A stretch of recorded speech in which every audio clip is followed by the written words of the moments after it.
In just 49 seconds, one of British television's most beloved actors went from smiling guest to storming off set in absolute fury.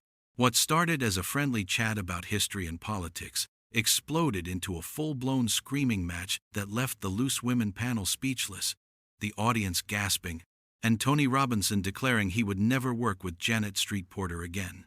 This wasn't just awkward television. This was a complete meltdown, and it was all caught on camera. Before we dive into this absolute car crash of an interview, make sure you subscribe to this channel for daily videos exposing Hollywood's darkest scandals. Hit that subscribe button now because you won't want to miss what we've got coming. So let's get into what actually happened last night on Loose Women. Tony Robinson walked onto the set looking relaxed and happy. The audience erupted in applause as he made his entrance, clearly thrilled to see the beloved actor in person. He waved enthusiastically, his characteristic warm smile lighting up his face. He went around the panel table, giving each of the hosts a friendly hug and a kiss on the cheek. When he reached Janet Street Porter, there was the briefest moment of hesitation, barely noticeable. But the cameras caught it. Janet's hug was stiff, formal, nothing like the warm embraces the other panelists had given him. Tony settled into his seat, adjusting his jacket and thanking everyone for having him on the show. The actor, famous for playing Baldric in Blackadder and for hosting Time Team for 2 decades, was there to promote his new documentary series on British working-class history. It was a passion project, something he'd spent years researching and developing, and his enthusiasm for the subject was immediately obvious. "So, Tony, welcome to Loose Women," one of the other panelists said warmly. "We're so excited to have you here. Tell us about this new documentary series. It sounds absolutely fascinating." Tony's face lit up even more. "Thank you so much for having me. Yes, I'm really excited about this project. It's called Unsung Heroes, a working-class history of Britain. And it's basically about telling the stories of ordinary people who shaped our country but never got recognition for it. We've spent 2 years traveling around Britain, interviewing people, digging through archives, visiting communities that have been overlooked by mainstream history." The panelist nodded enthusiastically. "That sounds wonderful. What inspired you to make this documentary?" "Well, I've always been passionate about making history accessible to everyone," Tony explained, leaning forward in his seat. "And I think for too long, history has been told from the perspective of kings and queens, politicians and generals. But the real story of Britain is in its working people. The miners, the factory workers, the nurses, the teachers. These are the people who built this country, and their stories deserve to be told." Another panelist jumped in. "I love that. And you've got such a personal connection to this, don't you? Didn't you grow up in a working-class family yourself?" "Absolutely," Tony said, nodding. "I grew up in Homerton, East London, in a council house. My dad was a decorator. My mum worked part-time in a shop. We didn't have much money, but we had a strong sense of community. That experience shaped everything about who I am and the kind of work I want to do." The conversation was flowing beautifully. The audience was engaged, laughing at Tony's anecdotes and clearly moved by his passion for the subject. The other panelists were asking thoughtful questions, and Tony was giving detailed, interesting answers. It was shaping up to be a lovely segment. But Janet Street Porter had been noticeably quiet this whole time. While everyone else was engaging warmly with Tony, asking genuine questions and showing real interest in his documentary, Janet sat there with her arms crossed tightly across her chest. Her expression was hard to read, somewhere between bored and irritated. She wasn't smiling. She wasn't nodding along. She was just sitting there, watching Tony with an intensity that felt almost hostile. The other panelists seemed to sense something was off. They kept glancing at Janet, waiting for her to join the conversation, but she remained silent, her jaw set in a tight line.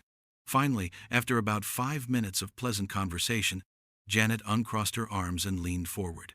The change in the studio atmosphere was immediate. You could feel the energy shift. See the other panelists tense up slightly. Watch Tony's smile falter just a bit as he turned to face her. "So, Tony," Janet said, her voice cutting through the warm atmosphere like a knife through butter. There was no smile, no warmth in her tone whatsoever. "You've been very vocal about your political views over the years. Very left-wing, very opinionated. always ready to tell everyone what you think about everything. Don't you think actors should just stick to acting instead of lecturing the rest of us about how to think? The smile dropped from Tony's face immediately. The other panelists' eyes went wide. The audience, which had been relaxed and happy just seconds before, suddenly went completely silent. You could have heard a pin drop in that studio. Tony blinked several times, clearly trying to process what had just been said to him. He looked around at the other panelists, as if checking whether he'd heard correctly, whether this was some kind of joke he wasn't getting. But their uncomfortable expressions told him everything he needed to know. This was real, and it was happening. "I'm sorry," Tony said slowly, his voice careful and measured. "Are you actually saying that I shouldn't have opinions because I'm an actor?" Janet shrugged, and there was something almost cruel in the casualness of the gesture. A small smirk played at the corners of her mouth. "I'm just saying, a lot of people are tired of celebrities thinking they know better than everyone else. You've got money. You've got privilege. You live in a completely different world from ordinary people. Yet you're always banging on about working-class issues like you're some kind of expert. Like you actually understand what life is like for people struggling to pay their bills." Tony's jaw clenched visibly. You could see his entire body language change in an instant. His shoulders went rigid. His hands, which had been relaxed in his lap, curled into fists. His face, which had been open and friendly, became guarded and tense. "Janet," he said, and his voice had gone hard, all the warmth stripped out of it. "I grew up in a council house in Homerton. My dad was a decorator who worked long hours for not much money. My mom took whatever shifts she could get. We lived paycheck to paycheck. There were times when we struggled to put food on the table. So don't you dare suggest that I don't understand working class issues. That's my entire childhood you're talking about. That's my life." Janet rolled her eyes dramatically, throwing her head back in an exaggerated gesture of disbelief. "Oh please, Tony. That was decades ago. You've been rich and famous since the 80s. You can't keep dining out on a working-class background from 50 years ago and pretend you're still one of the people. You're not. You're a millionaire who lives in a fancy house and probably hasn't set foot in a council estate in years." The tension in the studio was becoming unbearable. One of the other panelists, clearly desperate to defuse the situation, tried to jump in. "Maybe we should talk about the documentary itself. Tony, you were saying earlier about some of the people you interviewed," but Tony wasn't having it. He held up a hand, cutting her off politely but firmly. His eyes never left Janet's face. "No," Tony said firmly, pointing across the table at Janet.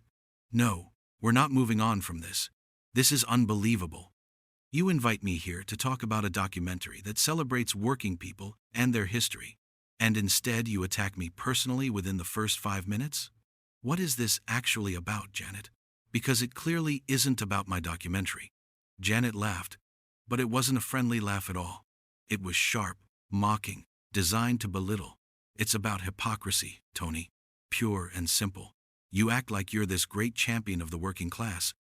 You make these documentaries and give these speeches about ordinary people, but you live in a massive house. You've got more money than most people will see in a lifetime. You send your kids to expensive private schools. That's not working class, is it? That's elite pretending to be ordinary. That's having your cake and eating it too." Tony's face went red. Not just pink, but properly red. The kind of color that shows someone is absolutely furious and struggling to control it. When he spoke, his voice was shaking with barely contained rage. "My children went to comprehensive schools, actually," he said, and each word was delivered with deliberate, controlled fury. "Every single one of them. But you know what? Even if they hadn't, what the hell does that have to do with whether I can make a documentary about history? What does my personal life have to do with telling the stories of working people? Can you explain that logic to me, Janet? Because I'm really struggling to understand it." The audience was starting to react now. You could hear murmurs spreading through the crowd. Some people were gasping. Others were whispering to each other. The cameras kept cutting between Tony and Janet, capturing every micro-expression, every moment of tension. Janet leaned back in her chair, crossing her arms again, her expression smug and self-satisfied. "It's about authenticity, isn't it? It's about whether you have the right to speak for a community you're not part of anymore. You can make all the documentaries you want, Tony, but at the end of the day, you're a rich celebrity talking about poor people. You're not one of them. You haven't been for a very long time. Authenticity? Tony's voice rose sharply, loud enough that several people in the audience visibly jumped. You want to talk about authenticity? Let me tell you something about the real world, Janet. Something you clearly know nothing about. He was standing now, though nobody had seen him actually get up. It was like he'd been pulled to his feet by the sheer force of his anger. The other panelists looked genuinely frightened, shrinking back in their seats. I have spent the last 2 years making this documentary, Tony continued, his voice echoing through the studio. 2 years traveling around this country, talking to real working people about their lives and their history. I've been to food banks in Manchester where families are choosing between heating and eating. I've visited communities in South Wales, devastated by unemployment, where entire generations have been left behind. I've spoken to nurses working double shifts just to make ends meet, to teachers buying supplies for their classrooms out of their own pockets because schools can't afford them, to elderly people who worked their whole lives and now can't afford to turn their heating on in winter. His voice cracked slightly on that last part. Genuine emotion breaking through the anger. And you know where I didn't see you during any of that, Janet? Anywhere. You weren't in those communities. You weren't listening to those stories. You were sitting here in your comfortable studio, making snarky comments and taking potshots at people who are actually trying to make a difference. So don't you dare lecture me about authenticity. Janet's smug expression had faltered slightly, but she wasn't backing down. If anything, she was doubling down. Oh, here we go. St. Tony Robinson, the great savior of the working class. Do you hear yourself? You sound absolutely ridiculous. Making a documentary doesn't make you a hero, Tony. It makes you a filmmaker with a big budget and a crew and all the privileges that come with being a successful actor. This isn't about being a hero. Tony shot back immediately. This has never been about that. It's about using whatever platform I have to tell important stories. It's about making sure that people who are usually ignored get heard. But clearly, that concept is completely alien to you. One of the other panelists made another desperate attempt to intervene. Okay, I think maybe we should all take a moment and… No, Tony cut her off, though his tone with her was apologetic. No, I'm sorry, but no. I came here in good faith to talk about a project I care deeply about, and instead I've been ambushed. I want to understand why. Janet, what have I actually done to you? Because you've been sitting there from the moment I walked onto this set, looking for a fight. You didn't come here for a conversation. You came here to have a go at me, and I want to know why. Janet scoffed, a harsh sound that made several audience members shift uncomfortably in their seats. Don't flatter yourself, Tony. This isn't personal. I just think someone needs to call out celebrities who use political activism as a way to make themselves look good while doing absolutely nothing that actually helps anyone. It's performative nonsense, and frankly, I'm sick of it. That was the moment everything truly exploded. Tony slammed his hand down on the table so hard that everyone jumped, including Janet. The sound echoed through the studio like a gunshot. His face was contorted with fury, veins visible in his neck and forehead. "How dare you!" he roared. And it was a proper roar, the kind of shout that comes from somewhere deep in the chest. "How dare you sit there and tell me I've done nothing to help anyone? Do you have any idea at all, what you're talking about? I have spent 40 years of my career using whatever platform I have to educate people about history, to give a voice to stories that get ignored, to shine a light on communities that get forgotten by people exactly like you." He was leaning across the table now, his finger pointed directly at Janet's face. "I've raised millions for charity. Millions. I've campaigned for workers' rights, for better funding for the arts, for protecting historical sites and working-class communities. I've spent countless hours visiting schools in deprived areas, talking to kids who think history isn't for them, showing them that their stories matter. And you have the absolute nerve to sit there and tell me I've done nothing? What have you done, Janet? What have you actually done except sit on talk shows like this one throwing insults at people who are actually trying to make the world a bit better?" The audience had split down the middle now. Some people were applauding. Others were booing, creating a cacophony of sound that the production team was clearly struggling to control. The cameras were going crazy, switching rapidly between Tony, Janet, the other panelists, and the audience. Janet stood up too, her face now as red as Tony's. "Don't you raise your voice at me," she snapped, jabbing her own finger back at him. "You're a guest on this show, and you'll show some bloody respect." "Respect?" Tony laughed, but it was a bitter, angry sound with no humor in it whatsoever. "You've shown me nothing but disrespect from the second I sat down in this chair. You insulted my background. You insulted my work. You insulted my character. You've spent the last 15 minutes trying to tear me down for absolutely no reason. And now, you want respect? You're having a laugh. You're absolutely having a laugh." The other panelists were on their feet now, too, trying desperately to get between Tony and Janet, their voices overlapping as they pleaded for everyone to calm down. But it was like trying to stop a forest fire with a water pistol. Nothing was going to stop this confrontation now. "If you can't handle a few tough questions, maybe you shouldn't be on television," Janet said, her voice dripping with condescension and contempt. "If you can't defend your own positions without throwing a tantrum like a child, maybe you should stick to scripted television where people can't challenge you." Tony's eyes went wide with disbelief. For a moment, he seemed genuinely speechless, struggling to find words adequate to express his shock at what she'd just said. "Tough questions?" His voice was incredulous, almost squeaking with the absurdity of it. "Tough questions? You haven't asked me a single question about my work, Janet. Not one. You haven't asked about the documentary, about the research, about the people we interviewed, about anything actually relevant to why I'm here. You've just attacked me personally for 15 minutes straight.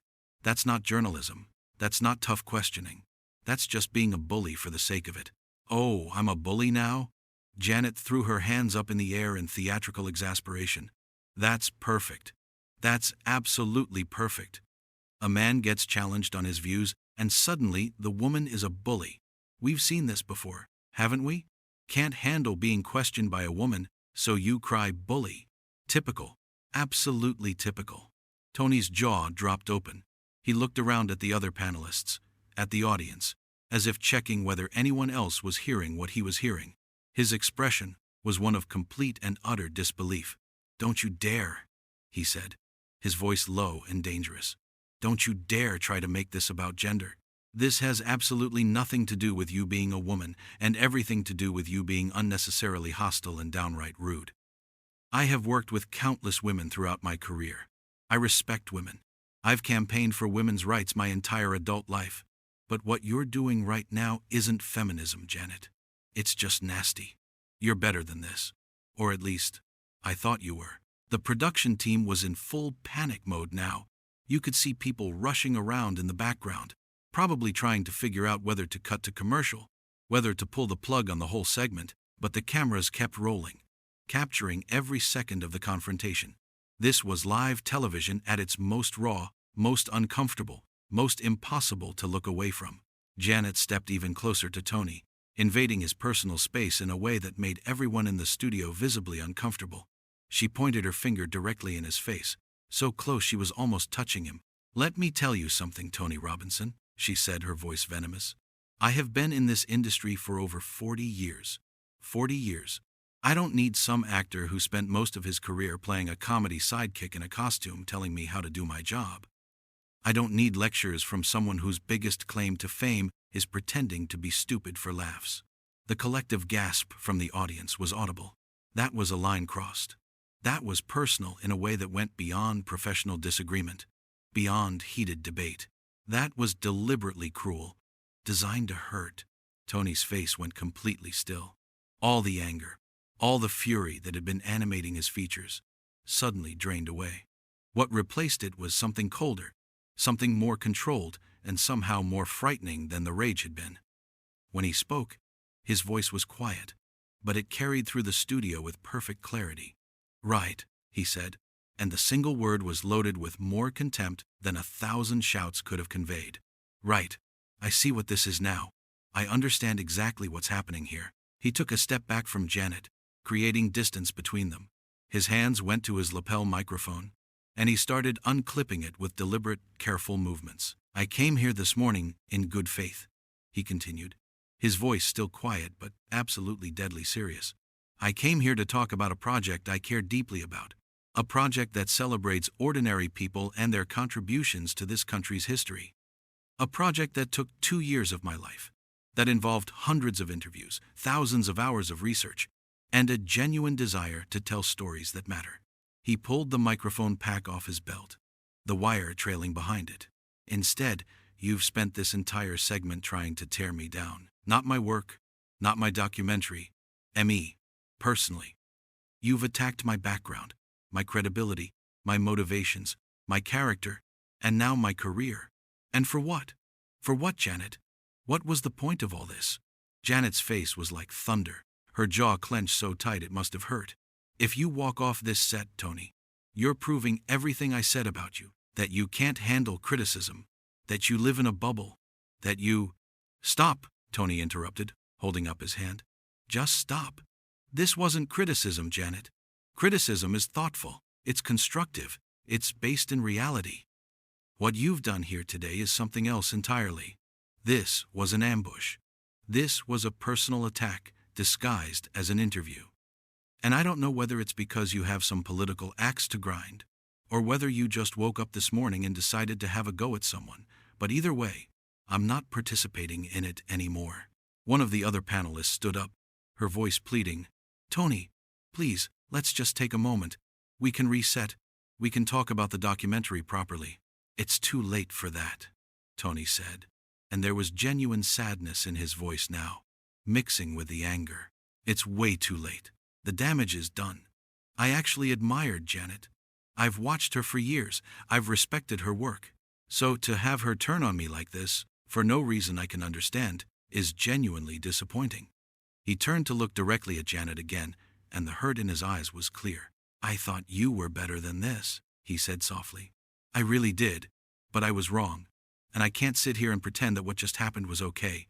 I can't normalize this kind of behavior. I won't. He dropped his microphone onto the chair he'd been sitting in.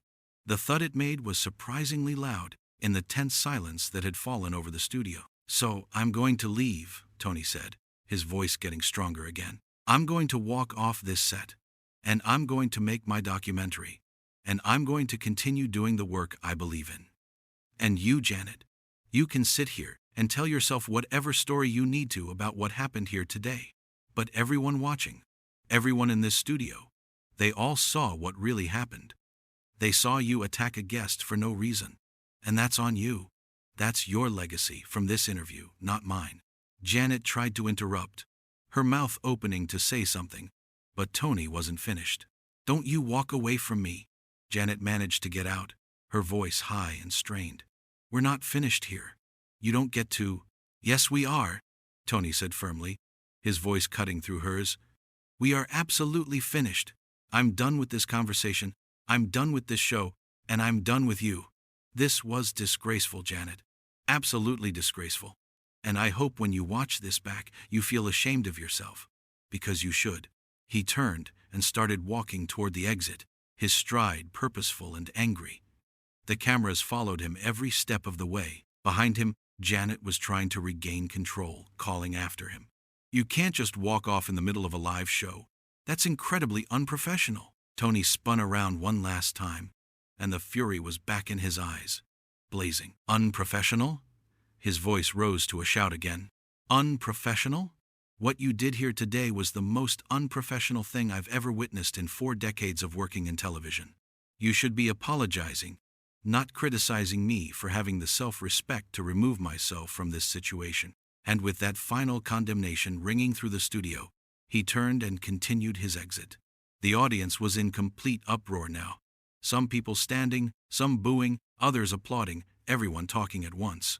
The noise was deafening. Janet stood there, her face red, her hands shaking. She tried to address the camera, tried to regain some control. Well, she said, and her voice was shaking despite her attempt to sound casual. That was certainly interesting. But nobody was buying it. The other panelists were staring at her with expressions ranging from shock to disgust. One of them shook her head slowly. Janet, that was really harsh, one panelist said quietly. That was really, really harsh. He couldn't handle a proper debate, Janet said defensively. But there was no conviction in her voice anymore. She knew how it had looked. In the background, the cameras caught Tony pulling off his guest pass with an aggressive yank that snapped the lanyard. He threw it onto a nearby table where it clattered loudly. A production assistant tried to approach him, but Tony waved them away. His face was still furious, his body language screaming his anger. The show tried desperately to continue. The remaining panelists attempted to discuss other topics, but it was impossible. The energy had been completely destroyed. The audience was still buzzing, unable to focus on anything else. Janet kept trying to justify what she'd done, claiming she was just asking legitimate questions. But even as she spoke, you could see the doubt creeping into her face. One of the panelists actually contradicted her. "I don't think those were legitimate questions, Janet," the panelist said carefully. "I think they were personal attacks, and I think Tony had every right to be upset." Janet's face flushed even redder. "I was challenging him on his hypocrisy." "There's a difference between tough questions and hostility," another panelist said, her voice gentle but firm. And that felt like hostility from the beginning. In the corridor outside the studio, visible through the glass doors, you could see Tony Robinson talking to someone from his team. Even from a distance, you could see he was still angry, gesturing emphatically. He ran his hand through his hair in frustration and disbelief. Then he grabbed his coat from a nearby rack and headed for the exit. The door slammed shut behind him with a loud, final bang that somehow made it through to the studio audio. That closed door seemed to symbolize the end, a punctuation mark on the entire disastrous interview.